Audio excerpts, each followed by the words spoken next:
नमस्कार, मैं doctor Arun Kumar. Immunity बढ़ाकर वायरल संक्रमण से लड़ती है यह आयुर्वेदिक दवा। कोरोना वायरस के बढ़ते संक्रमण के बीच इससे लड़ने में कारगर साबित होने वाली कई तरह की दवाओं पर अध्ययन किया जा रहा है।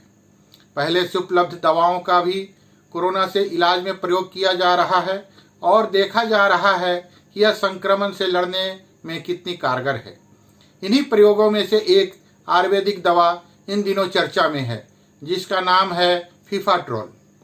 यह मानव शरीर में इम्यूनिटी यानी प्रतिरोधक क्षमता बढ़ाने वाली आयुर्वेदिक दवा है। राष्ट्रीय अनुसंधान विकास निगम की ओर से फीफाट्रोल को भी संक्रमण से लड़ने वाली दवाओं में शामिल किया गया है। आइए जानते हैं यह दवा कैसे काम करती है। स्वास्थ्य विशेषज्ञों के मुताबिक यह दवा शरीर की इम्यूनिटी यानी प्रतिरोधक क्षमता प्रणाली को बढ़ाती है। कोरोना वायरस के प्रभावों को कम करने में यह दवा मदद कर सकती है और संक्रमित लोग इस दवा की मदद से बीमारी से जल्दी ठीक हो सकते हैं। मालूम हो कि पिछले दिनों माननीय प्रधानमंत्री श्री नरेंद्र मोदी जी ने भी आयुर्वेद के फायदों पर चर्चा करते हुए लोगों को आयुष मंत्रालय की ओर से दी जा रही सलाह और सुझावों पर अमल करने की बात कही थी। इन सुझावों की मदद से लोग फिट रहेंगे। कई जड़ी बूटियों का संयोजन है यह दवा। फीफाट्रोल एक ऐसी दवा है जो आयुर्वेद में प्रथम श्रेणी की दवाओं में शामिल है। यह कई जड़ी बूटियों का एक बहु दवा संयोजन है।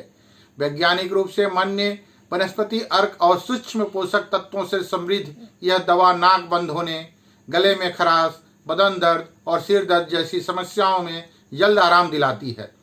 विशेषज्ञों के मुताबिक यह दवा एक प्राकृतिक एंटीबायोटिक की तरह काम करती है। यह दवा वायरल संक्रमण, फ्लू और दर्द से लड़ती है। तुलसी, गुड़ुचि, चिरैता आदि से बनाई गई है यह दवा। एमिल फार्मा द्वारा बनाई गई दवा फीफाट्रोल आयुर्वेदिक जड़ बूटियों का संयोजन है। यह दवा गुड़ुचि, चिरैता, करंजा, कुटुकी, तुलसी, संजीवनी धनवती, दारूर हिद्रा, अपामार्ग, गोदंती भस्म, मृत्युंजय रस, संजीवनी बटी जैसे प्रतिरोधी क्षमता बढ़ाने वाली जड़ी बूटियों से बनी है। वायरल, बैक्टीरिया या अन्य तरह के संक्रमण से लड़ने के लिए यह मानव शरीर के प्रतिरक्षा प्रणाली को बढ़ाती है। इसके साथ ही यह शरीर के बढ़े हुए तापमान को भी सामान्य करती है और जल्द स्वस्थ होने में मदद करती है। धन्यवाद। आपका अपना डॉक्टर अरुण कुमार। बाहर से लाए गए फल और सब्जियों से ना रहे संक्रमण का खतरा, इसके लिए ये काम जरूर करें। कोरोना वायरस के संक्रमण का ग्राफ हर दिन बढ़ता ही जा रहा है। इस वायरस से संक्रमित होने के लक्षण दिखने में 2 से 3 हफ्ते का समय लग जाता है। कोरोना वायरस का संक्रमण इसके मरीजों से तो फैलता ही है, इसके अलावा इस वायरस के संपर्क में आई वस्तुओं और सतहों में भी संक्रमण फैल सकता है। ऐसे में अक्सर ये डर बना रहता है कि बाहर से लाई गई खाद्य सामग्रियों से ये वायरस कहीं घर पर ना आ जाए। ऐसे में आज हम आपको फल और सब्जियों से जुड़ी इन चीजों के बारे में बताएंगे जिसका ध्यान रखना बेहद जरूरी है।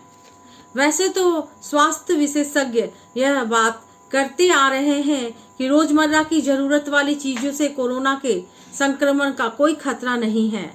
हमें इन चीजों का इस्तेमाल बिना किसी डर का करना चाहिए।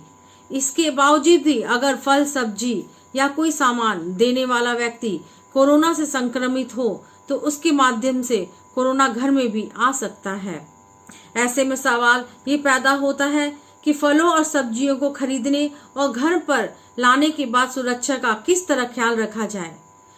तो आइए जानते हैं इसके बारे में। घर के थैले का इस्तेमाल ना करें।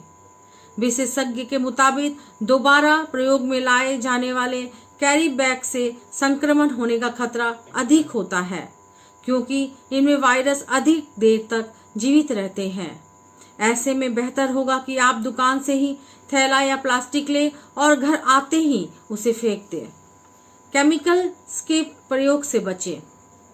कई लोग वायरस की शंका दूर करने के लिए क्लोरीन, डिसइंफेक्टेंट अल्कोहल जैसे केमिकल का प्रयोग कर सब्जियों को धो देते हैं। इसके अलावा कुछ लोग साबुन या डिटर्जेंट वाले पानी से सब्जी को धोते हैं। ऐसा करने से बचना चाहिए। ये चीजें आपके स्वास्थ्य के लिए घातक हो सकती है और गंभीर बीमारी का रूप ले सकती है। इस तरह करें सफाई। सब्जियों और फलों को साफ करने के लिए पानी ही पर्याप्त है, लेकिन सफाई के वक्त आपको कुछ बातों का खास ध्यान रखना चाहिए। सब्जियों और फलों को काटने से पहले ही धो देना चाहिए।